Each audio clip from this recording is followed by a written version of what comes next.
உடனே கூறுங்கள். யாரம்மா? யாரம்மா? அரண்மனை காவலரை மீறி ஆவேச கோலத்தில் நுழையும் நீ யார்?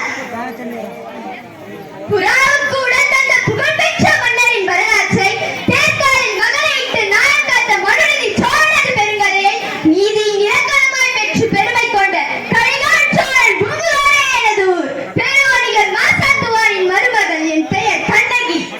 உன் முறையீடு என்னவோ? முத்து பிறக்கின்ற முக்கால் சூழ்ந்திருக்கும் தென்னகத்தில் உன் முரசு கட்டி முச்சங்கம் வளர்த்து முக்கோடி எழுவாயிலேயே முத்தமிழ் காத்திருக்கும் மூவேந்தர் பரம்பரை மூட பார்க்க வந்த மன்னரே, என் முறையீட்டை கேட்கும் முன் என்னை முழுவதும் தெரிந்து கொள். நீ யார்?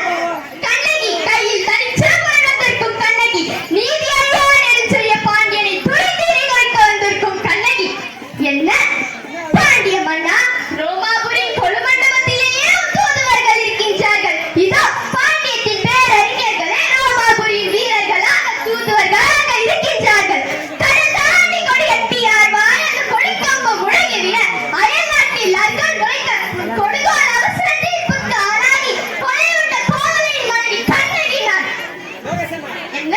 கோவலனின் மனைவி கண்ணகியா? சிலம்பத்தினுடைய கல்வனின் மனைவியா? யாரையா கல்வன்? என் கணவனார் கல்வன் இல்லை, அவர் கல்வன் என்று குற்றம் சாட்டிய கைவராய் கல்வர்கள். ஆத்திரத்தில் அறிவு கண்ணை மூடிவிடாதே கண்ணகி. கல்வனை தமிழகத்தில் நீதி கொள்ளாமல் விடாது என்பது உனக்கு தெரியும் அல்லவா?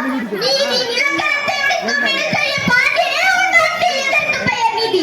நல்லான் வகுத்ததோ நீதி? அல்ல அல்ல, வல்லான் வகுத்ததே இங்கு நீதி.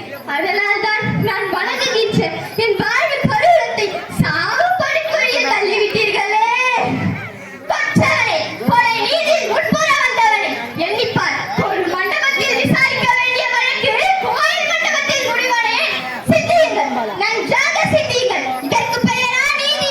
இதற்கு பெயரா நேர்மை? இதற்கு பெயரா நியாயம்? இதற்கு பெயரா அரசு? உனக்கு பெயர் அரங்காக்கும் மன்னன். கண்ணகி, கணவன் கையில் இருந்தது அரசு. கோப்பெருந்தேவியின் சிறப்பு. கோப்பெருந்தேவியின் சிறப்பு அல்ல மன்னா, கோவலந்தேவியான் என்னுடைய சிறப்பு. அதற்கு ஆதாரம்? ஆதாரம் வேண்டுமா? 1000 கேள்வி கேட்டு உன்னை குற்றமற்றவனாக ஆக்கிக் கொள்ள துடிக்கிறாயே. இது போல ஒரு கேள்வி நேருக்கு நேர் என் அத்தானை கேட்டிருந்தால் நீதி அறியா நெடுஞ்செழிய பாண்டியன் என்று உன் பெயர் நிலைத்திருக்கும். என் கணவரின் உயிரும் எனக்கு கிடைத்திருக்கும். கண்ணகி, கோவலன் அணிந்திருந்த தேவியின் சிலம்பு இல்லை என்றால் அதை மெய்ப்பித்து காட்டுவாயா? இப்போது மெய்ப்பித்த என்ன பையன்? இறந்து போன என் கணவரின் தலையை திருப்பி தருவீர்களா? வெட்டுள்ள தலையை ஒட்ட உங்களால் முடியுமா? முடியாது உங்களால், முடியாது உங்களால். ஆனால் உயிர் போன என் அத்தானின் தலையை போல் உங்கள் தலையை தொங்க வைக்கின்றேன். இதோ மதுரை பாண்டியா, தேவியின் அணிந்திருக்கும் சிரங்களில் உள்ள முத்துக்களா மாணிக்கங்களா? முத்துக்கள், அதுவும் பொற்கை முத்துக்கள். என் சிலம்பிலே உள்ளவை மாணிக்கங்கள். ஏதோ தேவி குடு, இங்கே பார்க்கலாம். மற்றொன்று. இது முஜோனே போயிடலாம் நம்ம. மாணிக்கங்கள், மாணிக்கங்கள் இல்லை பாண்டியா, கர்ப்பத்தில் கண்ணீர் வடிக்கும் இரத்த துளிகள். இன்னும் உனக்கு சந்தேகம் என்றால் இதோ பார். இன்னொரு